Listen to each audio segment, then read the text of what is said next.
الرحمن الرحیم ناظرین، زه یم امر الهي د ډیجیټل میدان سره.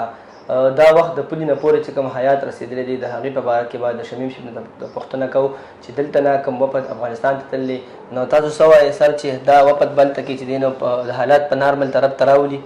مننه. اوس د لږ ساعت وړاندې د پاکستان نائب وزیر اعظم او وزیر خارجه اسحاق ډار صاحب په مشاعره کې یو حیات تللی دی، کابل ته رسېدلی دی. د کابل په هوایي میدان کوز شوی دی او دغه حیات په کابل کې د افغان چارواکو سره چې په هغې کې به معاون وزیر اعظم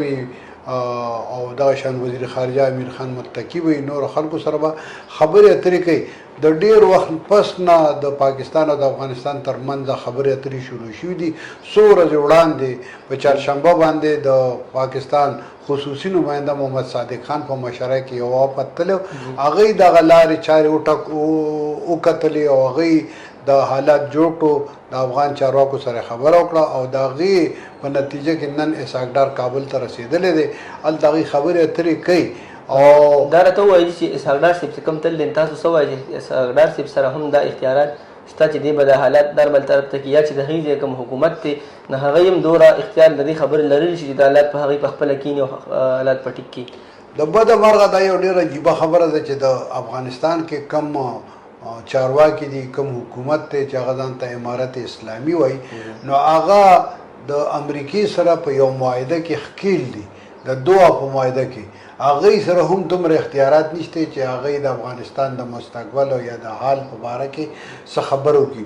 دغه شان په پاکستان کې چې کوم سیاسي حکومت دی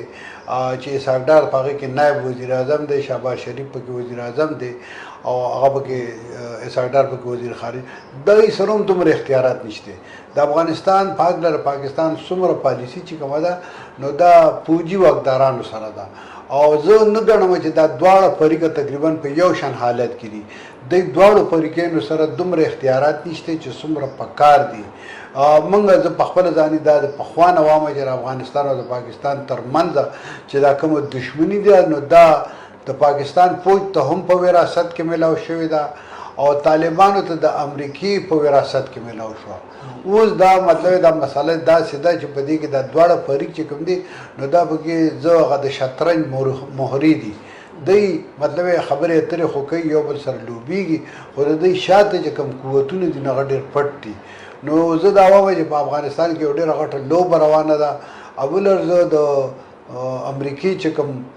پخوانی نماینده دی زلمی خلیلزاد، هغه ویلي چې د پاکستان نه چې کوم افغان وګړي ایسته کېږي نو په دې کې دوی د داعش خلک لیږي او دا به هلته کې د افغانستان دپاره دغه کېږي. بل طرف ته که تاسو وګورئ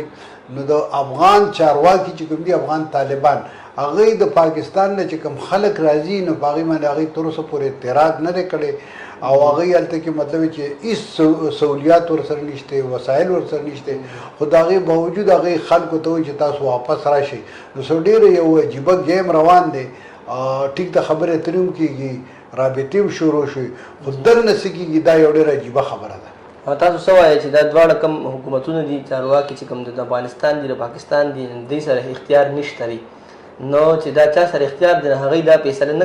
کوي چې پاکستان کې او په افغانستان کې د امن راشي او دوی دا روغه دي وشي؟ ګوره که هغوی دا فیصله کولی چې نو هغوی به په کار دا وایي چې د 9/11 نه وروستو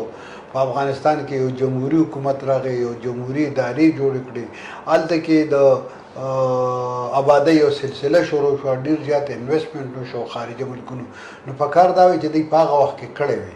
خو هغوی مطلب هم د خپلې مفاداتو پکې خپل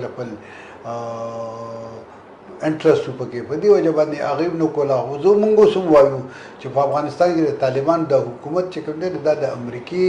سره د معاهدې په بنیاد راغلی دی او زه په خپله ځاني دا وایم چې طالبان چې کوم دی دا یو پراجیکټ دی، دا د پاکستان د امریکا د اتحادي ملکونو یو مشترکه پراجیکټ دی او دا پراجیکټ چې تر څو پورې رواني دا په میدان کې نو تر هغې پورې په افغانستان کې د امن راتلل څه امکان نه لري. دا د کتونکو تاسو خبرې واورېدې د پاکستان وفد په داسې ټیم کې افغانستان ته لاړه چې په کوم ټیم کې پاکستان حکومت دا فیصله کړې ده چې افغان وګړي په پاکستان کې به نور نه اوسېږي. نو ګورو چې مخکې څه کېږي. اجازت راکوئ. د لوی الله په امان.